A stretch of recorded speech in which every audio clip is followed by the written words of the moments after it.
guys, I'm Tamara Rollins, the editor-in-chief of SoUneque magazine, which is currently national and available on newsstands across America. So, hi, how are you guys? Good, how are you? I'm good, thank you. Hey, Oh, hi. Oh, congratulations, guys. So, appreciate it. I enjoyed the fact that laughter and sadness was evenly incorporated in this episode because of a lot of serious subjects that were touched on. And just when you started to feel the tears gathering in your eyes, John said something funny and washed the tears away. So I will start with Monty. Do you think that your character basically says what the majority of men are afraid to say in real life? Mm, Significant mm. others? uh, you know what?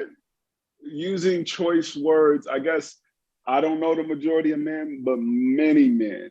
Um, it's that insatiable appetite for multiple women. You know what I'm saying?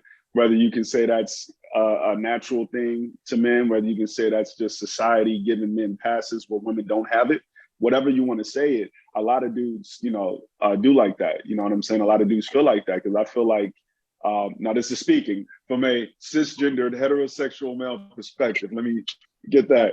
I believe in my experience, women look for the good dude, the good man, the right man, right? Like you got that.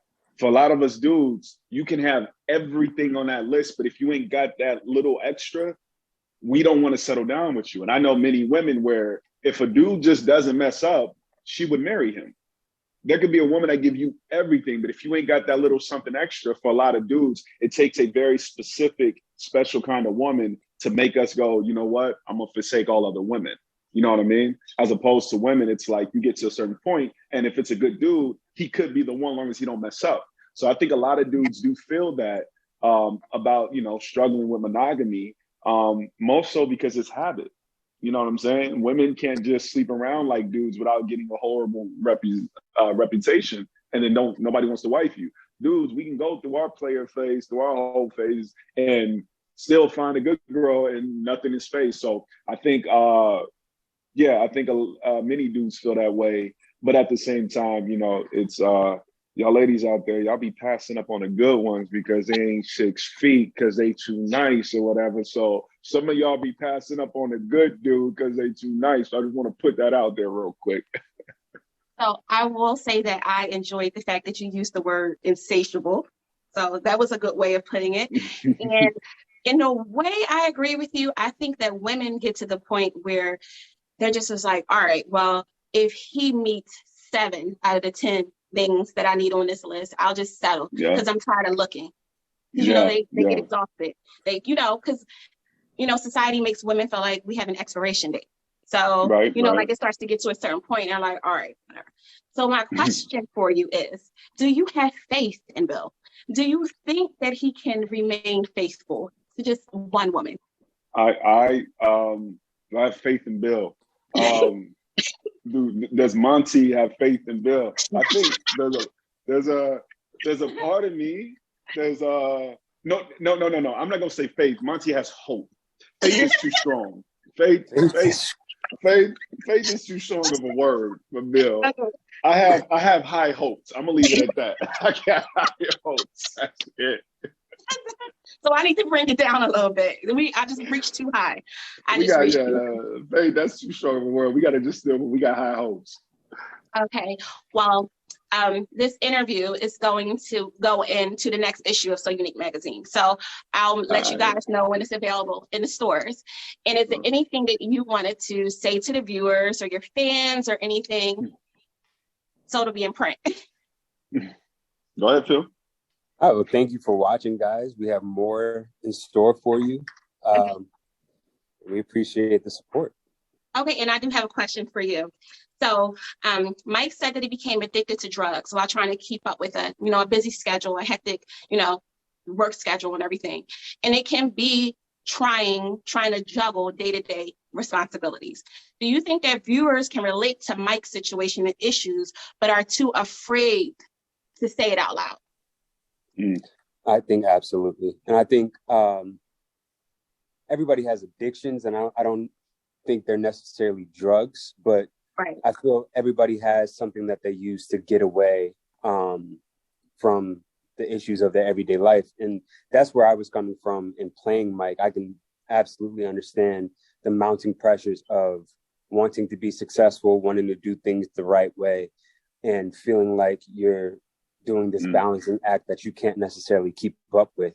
And I think that universal, just human feeling led him into making these choices that he then had to keep up with.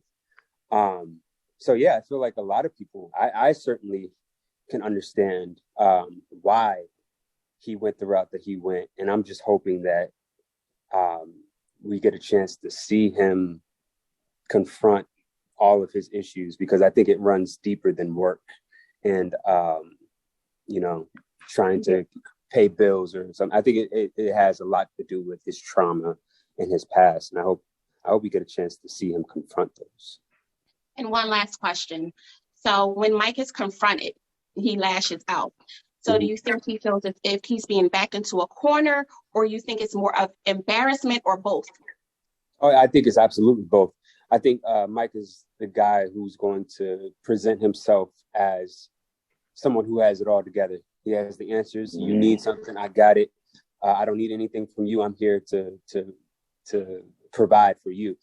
And he even said in the first episode of season 2, I don't need y'all. Like, we're cool and everything, but I don't need you.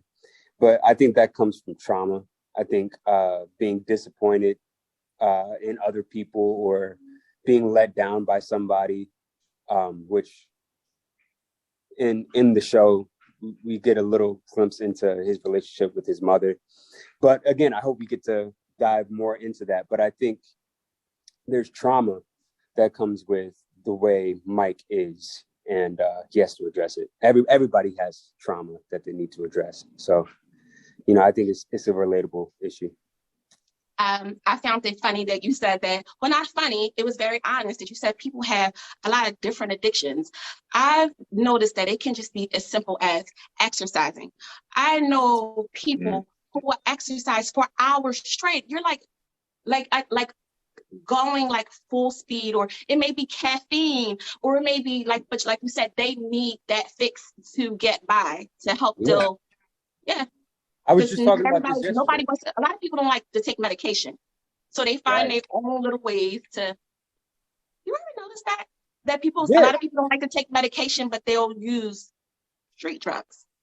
It's interesting. I was just talking about this to my brother. He had come home from a run, and he's doing a half marathon, and we were just talking about runner's high, and how a lot of people it's a literal addiction to running and feeling that high from being active. And I think there's so many different addictions that people use to get away from whatever they're like. Me, I was addicted. I was on at one point before the pandemic, I was on my phone 9 hours a day, because it tells you on your screen. Look, and before that, I didn't realize I was just scrolling. And when I wasn't doing anything, I could feel once I was able to see it, I could feel my hand just reaching for my phone and grabbing it. And I don't know what I was doing on my phone, just scrolling. There's a pull and a tug there that I think everybody has. But that makes sense. That's why he don't be answering texts anymore. He cured his addiction. So when you send Phil a text, when you send Phil a text, you get an answer 3 days later. I'm so glad you cleared that up. so basically, it is true. It is true. Like right now, I have my phone on do not disturb. Yeah. But it is a thing. Like I used to be on my phone 9-10 hours a day, and I put my phone away and I read a book. I try to build something, do little hobbies and stuff like that. So yeah, but you know what you just did, right? I'm bad with it. You know what you just did, right? You just admitted that you would always have your phone in your hand. So everybody and when I was calling and when I was texting, you was just ignoring me. But you got that. 2 years ago, I would have answered you too. 2 years, 2 years ago, I was on my phone. Nowadays, I mean, I unless it's an email with an audition, But that's yo. Honestly, I'll give it a hard time because that's how I am. My phone stay on silent and do not disturb. I hate things pulling my focus away because then you learn how to be constantly distracted. And I know my man Phil, being an incredible artist he is, you know that bleeds into your work. If you can't focus, if you can't pay attention to the details in the work as an actor, you miss out on stuff and it hurts your performance. And that starts with day-to-day life. Like as we speaking now, like I'm working on being more present because I'm always trying to see what the next move is in the future. And you can't bring that, you bring that to your work. If you always distracted, always on your phone, how can you stay in a scene for 3 or 4 hours? How can you do that if you're not present? So all that really helps your work if you kind of clean that up in your day-to-day life. Okay. I agree. So I will finish with, you guys are beautiful, talented Black men. You are you role models, like you represent just Black excellence. I really enjoyed watching the show, and congratulations. And I hope to interview you guys again. Hey, Thank you. looking forward to it. Thank you. Thanks so much, guys.